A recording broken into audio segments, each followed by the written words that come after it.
आगे साहब हमारा सेगमेंट है जिसका नाम है कैथारसिस। आगे Siraj, any regret in life? बहुत सारे हैं सर, बहुत हैं ख़ास तौर पे शोबिस को लेकर बहुत सारी चीज़ें। मुझे मेरी वर्थ पता है कि मेरी वर्थ क्या है। मुझे आजमा के तो देखो।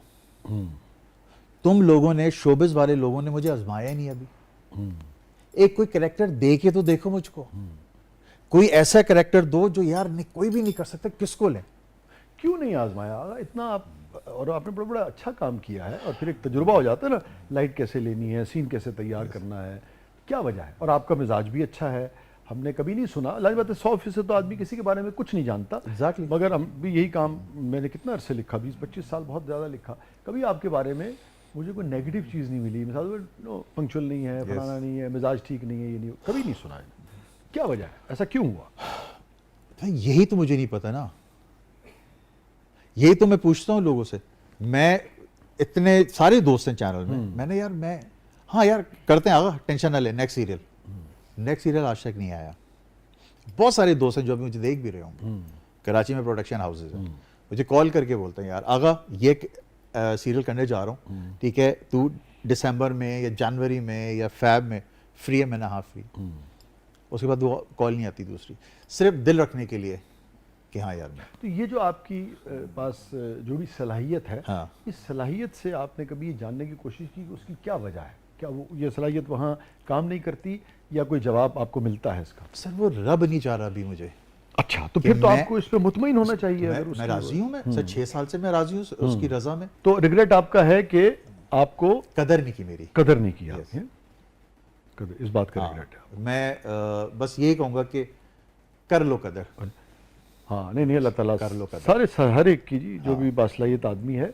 इवन मैं तो समझता हूँ कि अगर किसी में आपको ये भी लगे कि यार अच्छा 18-20 है, इसमें पोटेंशियल है, उसको भी आपको एक मौका देना चाहिए। और उसको भी, क्योंकि लाज़मी बात है कोई भी शख्स अगर किसी शोबे में आता है, बहुत सारे लोगों में बेपनाह सलाहियतें होती हैं, बहुत सारे लोगों की सलाहियतों को उस शोबे के जो माहिर हैं वो पहचानते हैं और फिर पॉलिश करते हैं। यस। तो उनका, जैसे मैं आज भी ये बात करता हूँ अक्सर, मेरा जो पहला प्ले था आहन, तो उसमें जो हमारे डायरेक्टर थे तारिक मेराज साहब, और उनसे बहुत हमने सीखा। और मैं अक्सर ही सोचता हूँ कि यार उस ज़माने में बिल्कुल नया था, अगर वो ये सोचते कि नहीं यार ये ठीक है, कॉन्सेप्ट, ये तहरीर ठीक है, मगर बस अब हम किसी और से लिखवाएंगे, तो मैं शायद या इब्तिदा में जितनी जल्दी कामयाबी मिली ना मिली होती। मगर उनकी ग्रेटनेस है कि उन्होंने नहीं न सिर्फ उसको पहचाना बल्कि उसको जिला बख्शी ना। तो बहुत सारे लोग अपना आपको सपोर्ट करते हैं, सिखाते हैं आपको। तो ये बताइए, अभी जो आपने रिग्रेट का जिक्र किया और आपने कहा कि कदर करनी चाहिए, यकीनन करनी चाहिए, कोई ख़ास ऐसा वाक़या है जिसमें बहुत दुख हुआ हो यार कि बहुत ज़्यादा नाकदरी कर दी यार, ये तो नहीं बनता था यार? 2005-2003 की बात बता रहा हूं। उस वक्त कोई भी नहीं था यंग लड़कों में। मैं था, कामरान जिलानी था, कुंवर नफीस था, हम ये 3 लड़के थे बस। और कोई यंग कामरान ने बहुत काम किया इस सारे अरसे में। यस। बहुत ज़्यादा भी नहीं किया मगर अच्छा ठीक काम किया कामरान ने। 2 शख्स आए मेरी ज़िंदगी में, आज चैनल के वो हेड हैं, मैं नाम नहीं लूँगा, ठीक है। जब उस शख्स को 2003 में मेरे पास मेहरान थी, ठीक है ना, मैंने अपनी गाड़ी में बैठ के उन दोनों को बिठाया अपनी गाड़ी में, ज़ेबा बख्तियार साहिबा से जाके मिलवाया, ठीक है, सीमा आपा से जाके मिलवाया, सीमा गजल, यस, सीमा ताहिर साहब, सीमा ताहिर साहब, ठीक है, ताहिर साहब की बात, यस। फिर सुल्ताना सिद्दीकी साहिबा से जाके मिलवाया, बड़े बड़े प्रोड्यूसर से जाके मिलवाया, ठीक है ना। उस वक्त से हम 3 लड़के थे और मतलब एक था मेरा कैरियर था वो। उनमें से एक नैन था, नैन मनियार, हमारा कराची का। हाँ, नैन ने बहुत काम किया और नैन ने टी1 के लिए बहुत काम किया। एक और शख्स था, टेलीफिल्म की थी शायद, उसका मैं नाम नहीं लूंगा, ठीक है ना। आज नैन बहुत अच्छा काम करता था। नैन को आज भी मैं दुआ देता हूँ। आज वो शख्स जो दूसरा शख्स था जिसको मैं अपनी गाड़ी में आगे बिठा के लोगों का जा जाके मैंने, यार ये बहुत अच्छा राइटर है, ठीक है ना, इसको काम दे।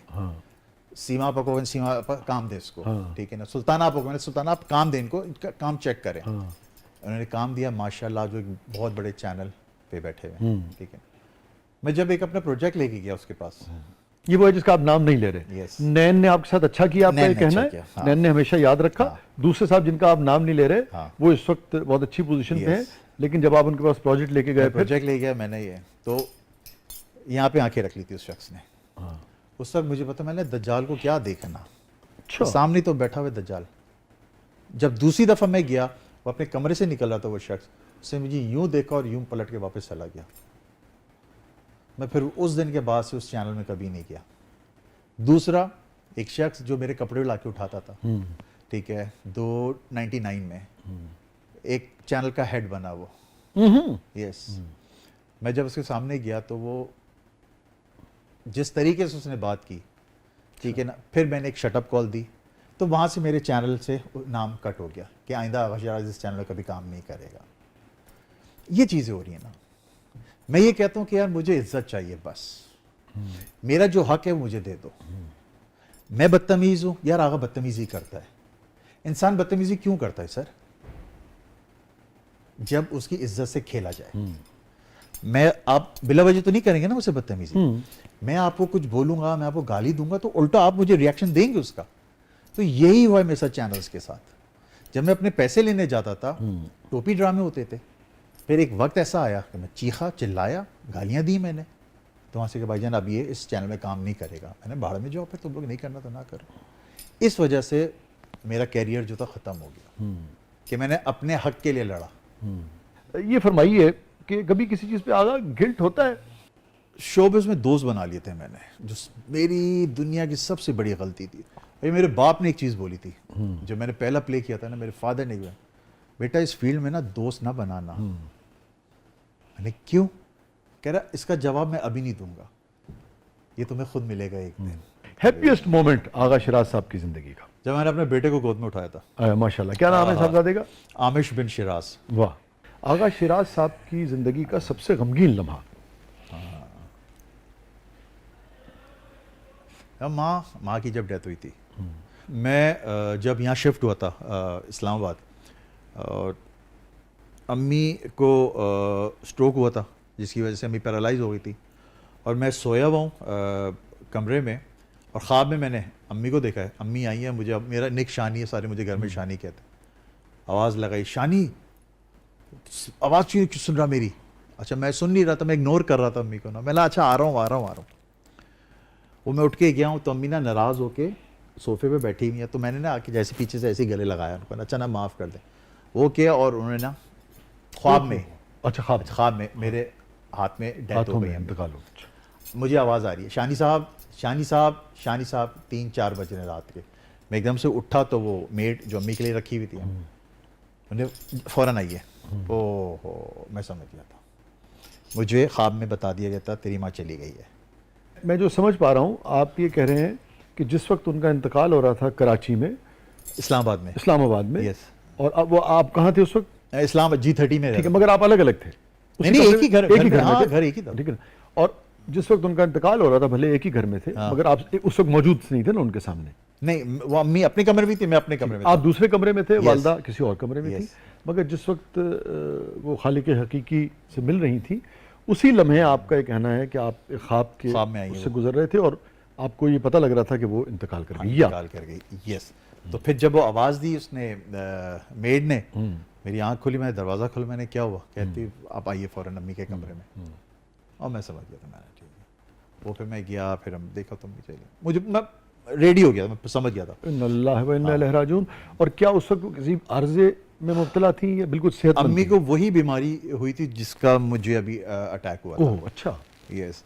क्योंकि जब डॉक्टर के पास मैं गया था तो डॉक्टर्स ने क्या था, ये जो अटैक हुआ आपको, या तो आपको हार्ट अटैक होने वाला था, या आपकी लेफ्ट साइड पैरालाइज होने वाली थी, या फिर आपका वो था स्ट्रोक। इन तीनों में से कोई एक चीज़ होती है जो बीमारी मुझे थी। तो जिस अम्मी जिस बीमारी से मरी, वो भी उनको स्ट्रोक हो गया था उसमें।